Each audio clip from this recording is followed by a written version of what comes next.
गांव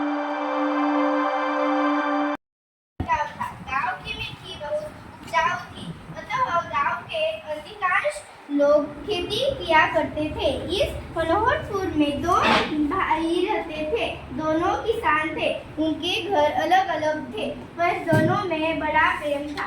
दोनों भाई हमेशा एक दूसरे की भलाई की बात सोचा करते थे।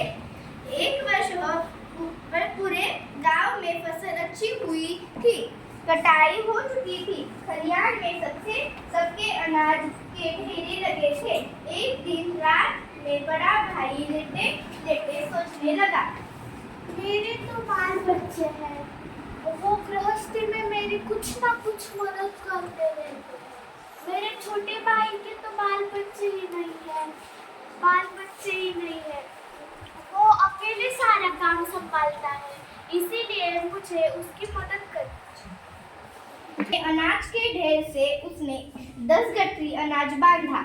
उनमें से एक गठरी सिर पर रखकर छोटे भाई के ढेर की ओर बढ़ा।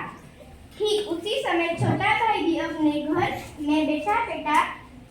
मैं सोच रहा था, मैं तो बहुत जवान हूँ, मैं तो कुछ भी कर सकता हूँ।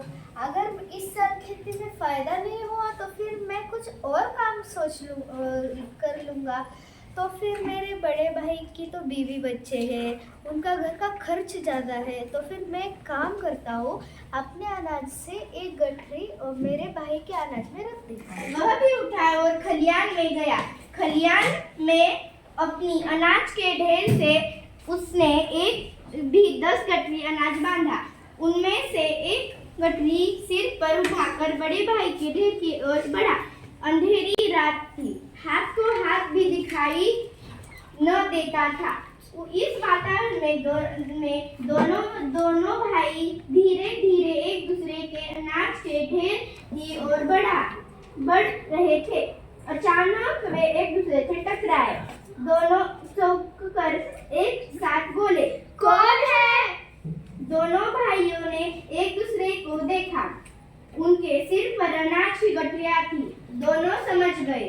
बड़े भाई ने कहा, अरे छोटे, मेरे तो बाल बच्चे हैं, वो गृहस्थी में मेरी कुछ ना कुछ तो मदद करते ही रहते हैं, और तुम्हारे बाल बच्चे नहीं हैं, तुम अकेले सारा काम संभालते हो, इसलिए मैंने सोचा कि मेरे खलिहान में से कुछ अनाज तुम्हारे खलिहान में डाल दूं। अरे भैया, पर आपके तो बीवी बच्चे हैं, आपका घर का खर्च ज़्यादा है। मैं तो जवान हूँ, मैं खेती नहीं अगर होगी तो फिर मैं दूसरा कोई काम ढूंढ लूँगा। सबसे ज़्यादा अनाज की ज़रूरत तो आपको है। अपनी बात कहते सुनते दोनों भाइयों की आंखें भर आई।